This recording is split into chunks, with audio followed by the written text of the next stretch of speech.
Columbus has turned into Tourney Town as the capital city hosts the NCAA Women's Final Four. Getting down to the wire, isn't it? The convention center is packed with activities to get the whole family pumped up about the games tomorrow and then that championship on Easter Sunday.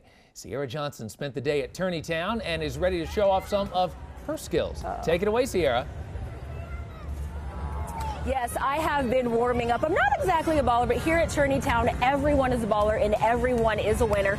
So I am trying my hand here at bracket ball. Please don't laugh. Bracket ball. It's one of many interactive events that you can try when you come down to the convention center. In addition to these events, there are actually autograph signings with some of the women who went down in history as some of the greats. There's basketball clinics, and there's even a chance for you to get your own Final Four apparel. If you want your own basketball, you can get that here too. Of course, this is free and open to people. Have I made one yet? Of all ages. This goes until 7 o'clock tonight. We're not leaving until I make one. Not that we're counting, Cierra, yeah, but almost. There was you can come back to me. You can come back to me. But again, a free event. Free event's great for take people one more of all shot, ages. Cierra. We're live at the convention center. This is the one. Oh gosh. Okay. Don't take out any pedestrians on the court there. We're live here at the convention center. All right, well, she almost made one. One was close. It kind of swirled around. Who says live came out TV of there. isn't hard to do? There That's you right, go. when the pressure is on. Right now, it is a fight for the national championship title. Fans have flooded into Nationwide Arena for the women's NCAA national championship game. 10 TV's Cierra Johnson is in the Arena District tonight with more on how Notre Dame and Mississippi State fans are handling the excitement. Cierra. Hi, Ashley. Right now, it is the game that these two teams have waited for. Right behind me, as you mentioned, NCAA women's tournament is well underway, but we're outside on the plaza. It's a little quiet now because all those fans are inside, but just a few minutes ago, there were thousands of them. Take a look at the video. There were thousands of fans decked out in their team's color. And what's a celebration without a band? Of course, the bands were out there, and the party on the plaza gave fans a chance to get riled up before the game. And all week, we've shown you the ways fans and visitors to the capital city have been able to get in on the action. There have been basketball clinics, panel discussions, and it's all leading up to tonight. Fans we spoke with say the festivities surrounding this game have been exciting, and Columbus, of course, has played a great host to some of the sport's most dedicated fans. It's awesome for the city to have, Friday, Saturday, this was great. Oh yeah, great town. Really good city. Glad to be here for the championship. And the energy this tournament has brought to the city has been electric. You can feel it in any of the bars and restaurants you went to. We'll bring you more of this tournament tonight at 11. I'm live at the Arena District. Cierra Johnson, 10 TV News. Cierra, with all those Notre Dame fans, it kind of looks like St. Patrick's Day out there, not Easter. So definitely an exciting time in the Arena District. The game tipped off a little while ago. And Mississippi State is about to hold their own pep rally. We have a crew there waiting to catch all the excitement. Boy, I tell you, it's a great weekend in Columbus. The Arena District is ready to host all the team's fans tonight. Cierra Johnson is live outside Nationwide Arena. Hi, Cierra. This plaza is full of energy. You can hear the music behind me, and you can see those fans taking part in some of those pre-game activities. But the Women's Final Four isn't just about highlighting some of those nation's top teams. It's also about highlighting some of the obstacles and some of the strides made by women at all levels of the sport. Now take a look at this video.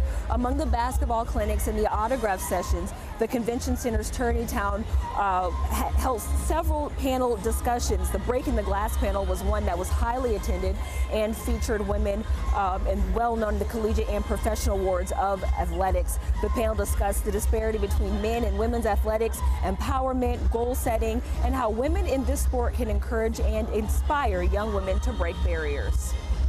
It is crucial to have panels like this that show all levels, especially young women that are at this conference trying to elevate their knowledge of how they can advance in the field. And most of them are current basketball players, and just showing that the venue of a sport that you got into just being passionate about from a young age can lead you to jobs in athletics and associated with athletics in major ways. And some of the greats in the sport, including local legend Katie Smith, were on hand to show exactly why they went down in history. Coming up at 6, we'll show you a shootout. They got a little bit competitive. I'm live here at Nationwide Arena. Cierra Johnson, 10 TV News. All right, thanks, and we will check back with you as the excitement continues to build in the Arena District. 10 TV Cierra Johnson is live outside Nationwide Arena, where the fans are getting ready for a big night of college basketball. Cierra. Yes, Jerry, those doors just opened. You can see the excitement is building for the game that kicks off in just a little bit. But the best part of any sporting event is, of course, the big names it brings with it. And with the women's Final Four, several celebrities made their way back to take part in a very special challenge. Now take a look at this. Local stars like Katie Smith, Helen Darling, and Greg Oden were just a few of the athletes to make the trip back home to Central Ohio and take part in some friendly competition. Now the matches were just part of several Town activities leading up to the big game. People get a chance to come out and see people that they've watched play coming up the ranks. So you've got high school, college, everybody that's here. So it's just really fun to have fans from all over. And it's been awesome seeing all of the celebrities from the collegiate level all the way up to the professional level take part in all of these activities. And behind us, the party will continue until the end of this game. We're live at Nationwide Arena. Cierra Johnson, 10 TV News. All right, thanks, Cierra. Among the fanfare of the women's Final Four, the activities and celebration was a moment more than 20 years in the making. Shot clock at 3, strong to the hole, basket and a foul! For 2 years, the Columbus Quest called the capital city home. The team was top-ranked in the American Basketball League, or ABL, winning the league championship in both the 1996-97 and 97-98 seasons. We love the fact that we could influence the younger generation and just allow young girls to know that there were opportunities out there for them too, and that it was coming. But in the middle of the following season, the league folded. Many players continued to play in the newly formed WNBA. But the women who brought a championship win to the capital city never had a chance to receive their second ring. That is until tonight. In front of their family and fans, these women, pioneers, legends in their sport, were recognized for their accomplishments. This ceremony, where a team was given the awards they rightfully earned, was about so much more. It was about recognizing the contributions and strides these women made. I think women have come a long way, but I still think we have a long ways to come to get that equity. As long as our opportunities and coverage and, getting people out. So there's still more work to be done, but I think as a pioneer, I'm excited about it. In Columbus, Cierra Johnson, 10 TV News. Ashley, the fight for stricter gun regulations went from marches in the street to now speeches in places of worship. Tonight you'll meet a Central Ohio bishop who says the fight is one that churches need to get behind. Regardless of what one's religious perspective is, most of us believe that every human being has a soul that's holy. On a Sunday afternoon, this congregation is preparing to hear a message, one that is being shared in cities and small towns across the U.S. Without a doubt, yesterday's marches give our kinds of activities impetus. Bishop C. Joseph Sprague is speaking on behalf of Ohioans for Gun Safety, a grassroots organization working to secure universal background checks in the state of Ohio. Just one day after millions marched for stricter gun regulations, his message has made its way into this North Columbus house of worship. We are seeking background checks, universal, so that convicted felons, people who are emotionally, mentally ill, and domestic abusers simply cannot legally buy guns. This bishop says the movement has found an ally in the church, explaining those in faith-based communities need to be concerned about the lives lost at the hands of violence. He says just as these same communities fought for civil rights in the 50s and 60s, this too is a fight that needs the support of the religious community. This is another movement that will not go away. This is real, and it will instigate the kind of change that this nation sorely needs. In North Columbus, Cierra Johnson, 10 TV News. It was the trip of a lifetime. Every picture in our photo album, he has the biggest smile. This voyage to Orlando, Florida was a chance for the Bartos family to escape and allow 5-year-old Sinjin to simply be a kid. For him, it was something that, I'm sure he will carry with him. Sinjin, with his blonde hair and contagious smile, lives with a severe heart disorder. The trip to Disney was made possible by the Make-A-Wish Foundation, an organization that grants wishes to kids with life-threatening illnesses across the country. It injected a tremendous amount of fun and excitement into our lives. This family says the trip was life-changing. Not only did it bring them together, they say it offered hope. And it's that glimmer of hope that Dr. Anoop Patel in neurology at Nationwide Children's Hospital is studying. Well, maybe there's something more tangible that you can measure as it relates to what happens when these kids go on their wishes. Dr. Patel spent years studying the outcomes of both patients who were granted wishes and those who were not. His findings confirmed what he had witnessed time and time again. The kids in the WISH group were twice as likely to have decreased hospitalizations, emergency department visits, and also hospital charges. There's lots of things that go into what makes children better. And we're just scratching the surface at that. This study is awaiting publication, but this family says they don't need a study to confirm what they experienced firsthand. He's able to talk about a whole new, window of things that have happened to him that he otherwise probably wouldn't have experienced. In Blacklick, Cierra Johnson, 10 TV News.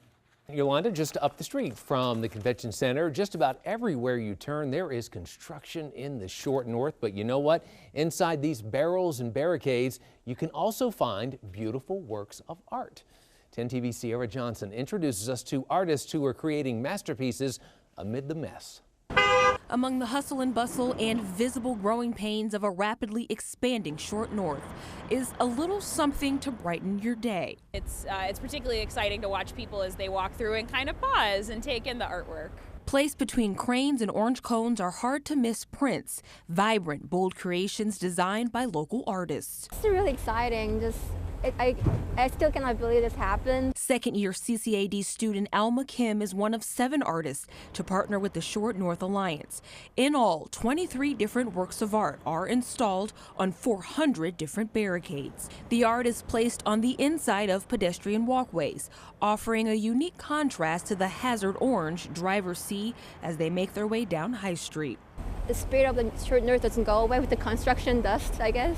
It's still there, and it's just a change that we have to go through together. So as you're walking through the neighborhood, you get to have an opportunity to stop and pause and reflect and take in some of these murals and the pedestrian pathways that line the district. You're able to see these works of art from about 4th down to Poplar, and as construction changes, it gives pedestrians a chance to see different pieces of art on different streets. The artworks get to have an opportunity to be showcased throughout the neighborhood through November, but then they'll reach the end of their useful life, and we're interested in continuing the project next year when we have construction occurring in other areas of the district. In downtown Columbus, Cierra Johnson, 10 TV News. Yeah, just move that art around. Organizers and participants say it took nearly 3 months of planning and meetings to finalize the 23 works of art there.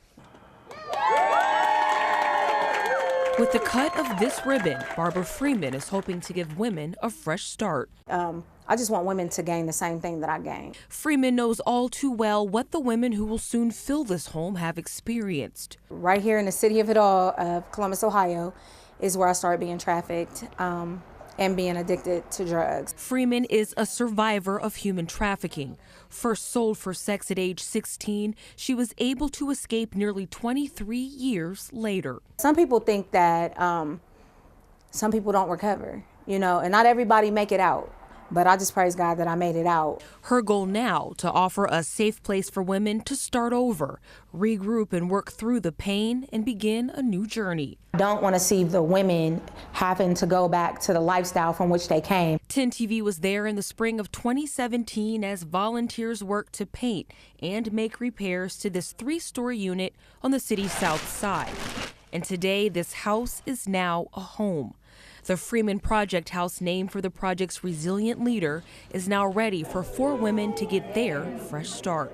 I wanted to give something back, not just you know, to God, but to the community, to this life, you know. In South Columbus, Cierra Johnson, 10 TV News.